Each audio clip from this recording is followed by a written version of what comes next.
you to welcome her. A great big happy welcome.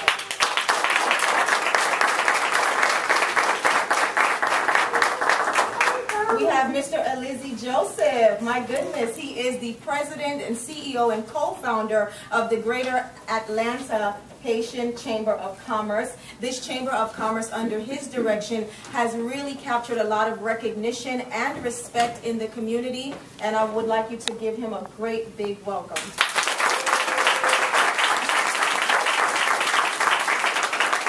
We also have the beautiful Miss Wendy Dillard. She is the CEO chair of WEDA, which is the Women's Economic Development Agency. Does anyone know WEDA? Mm-hmm. Yeah, we know WEDA.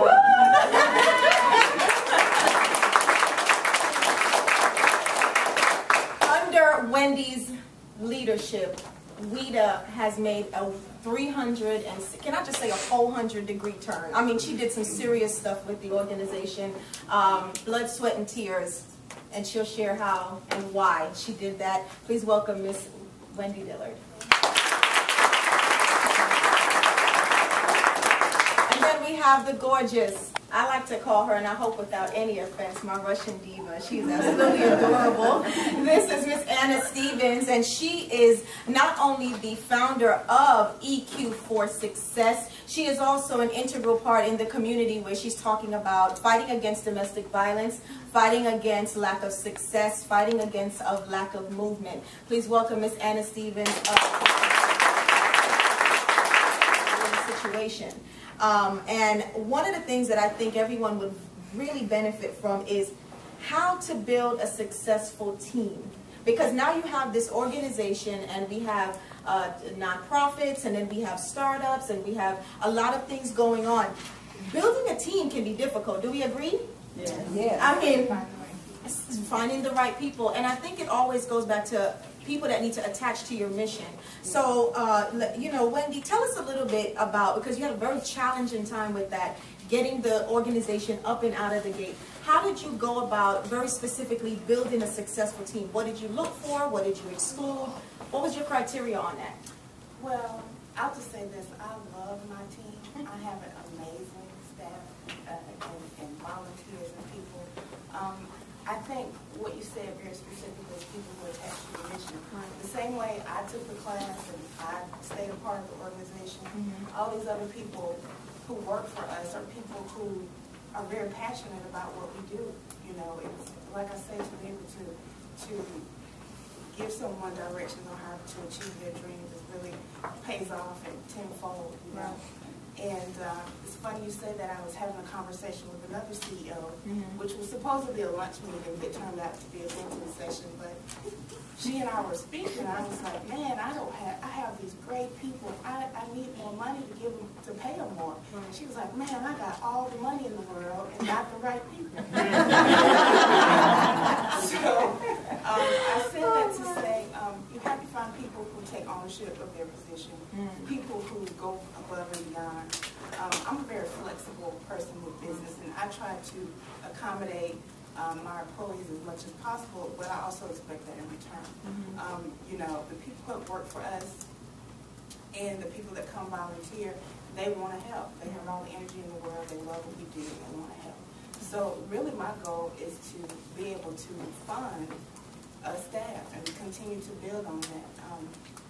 A lot of people that come to us, I'm very thankful to say, you know, already are very specific in the things they want to do. I mean, we have entrepreneurs or business people or corporate sponsors, so they're very specific about what they do, and I let them do that. You know, you have to use people's strengths to, you know, a lot of times we try to get someone that'll do everything, but I enjoy allowing people to shine.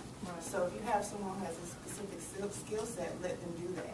If they don't have the other skill set, then find someone else to do that.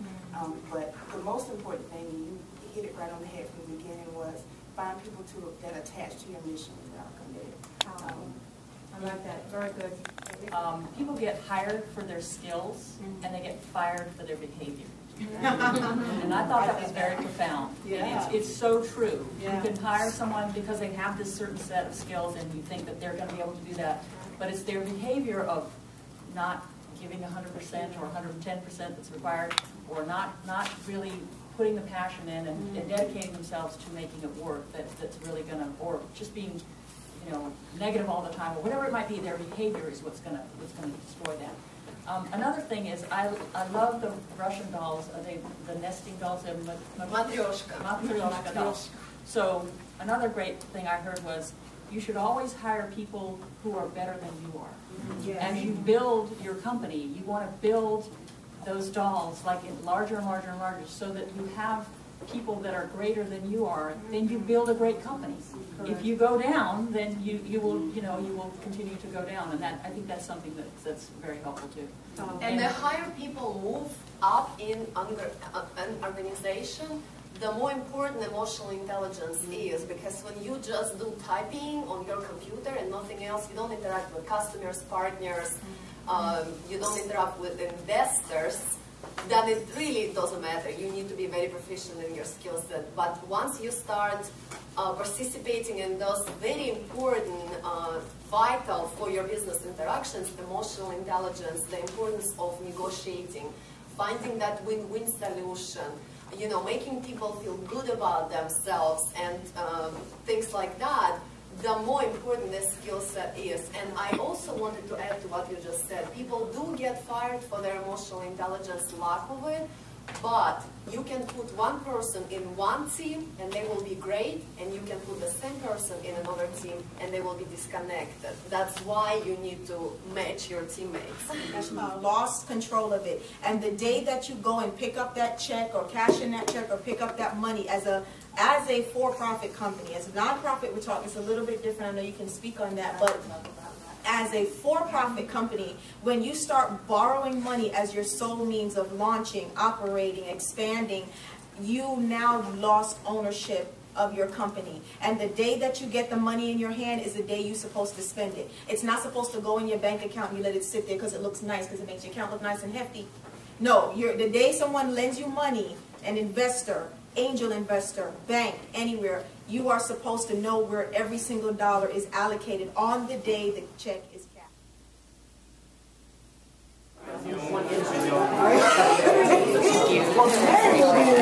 Not always. So I'm coming home yesterday. Yeah, and see, we did the journal quarterly.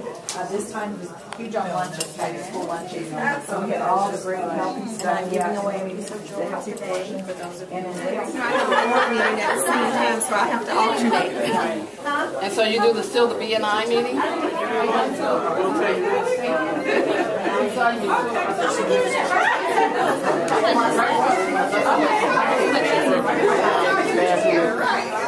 So you get your Healthcare.